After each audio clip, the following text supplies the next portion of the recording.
Hey guys, welcome back to the shop. So made a little bit of progress today. Started organizing the back room, the machine shop area.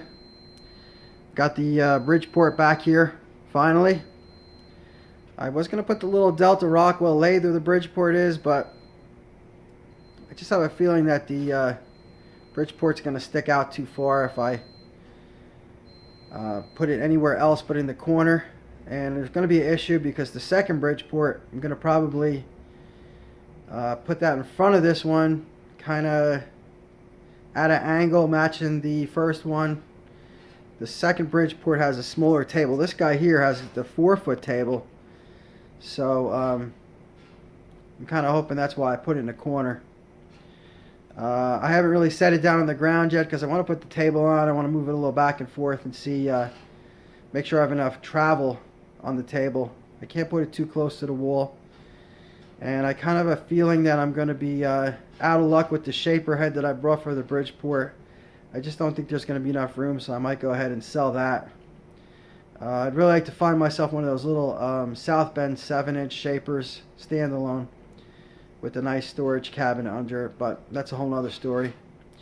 Move some of the cabinets around. I had a couple cabinets that were low. One of those red cabinets covered that big hole in the wall, and the other one was on the opposing wall. So I put them up high. There's a lot of stuff I don't ever really go ahead and use, so I don't think there's any reason for me to be in those cabinets very often. So I can always go up on the ladder and get what I need. I guess while we're at this point, I tried one of these 150 watt LED lamps. I don't really like it. It's too much of a singular beam of light. I found another one. They call it the Flying Saucer.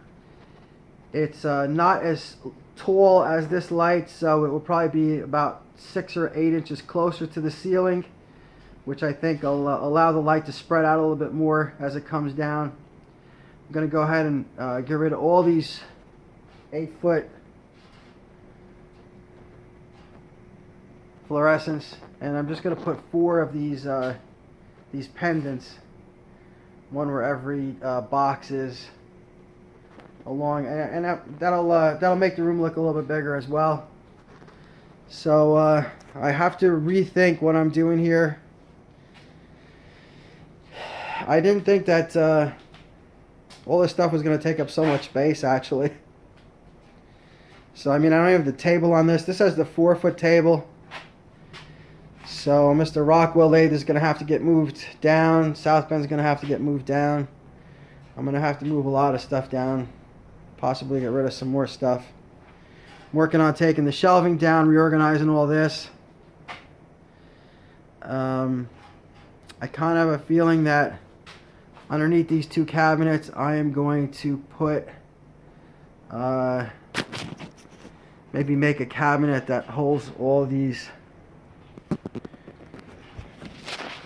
red storage bins. I have a boatload of them. I have a boatload more home that I could bring. I have the yellow gray Stanleys. I'm going to try to put those on the wall, possibly up there. We'll see. I have to decide whether, where I'm going to put my lathe tools and such also. So I'm not sure. I could possibly put them there, or I could put them up here. This pegboard has been nothing but like a catch-all. Well, every surface in this shop has been nothing but kind of a catch-all. So I need to even build more storage so I can organize all my stuff. And if I could get rid of this cabinet, then I could possibly put the other lathe over here in this area, and that would be pretty nice. But I was reworking the airline today. I modified it so I could put an outlet here. This wasn't the way it was when I had the Rockwell lathe here. And of course, I started moving it around the corner. So I'm not going to terminate it yet, only because I'm not sure where the machines are going to be. So I'm just going to kind of wait and see how that goes. Same thing with the this new 3/4 EMT. That eventually will go to the rotary phase converter, so that should power all my 3-phase machines along this back wall. So I'm just kind of leaving that there. Gonna find out where exactly I need the plugs. So I am going to bring the other milling machine back. Probably put it where this Delta Rockwell is. Then I'm going to move the south bend down further, and this other south bend, there's another south bend 13. This guy's going to eventually go. How many lathes can one person have? I bought this one. This was the first lathe I bought in my recent adventures. I mean, I've had a few lathes back when I was doing the machine work, but this lathe, it's okay, but it doesn't have a hardened bed. It has the threaded spindle, which again is alright.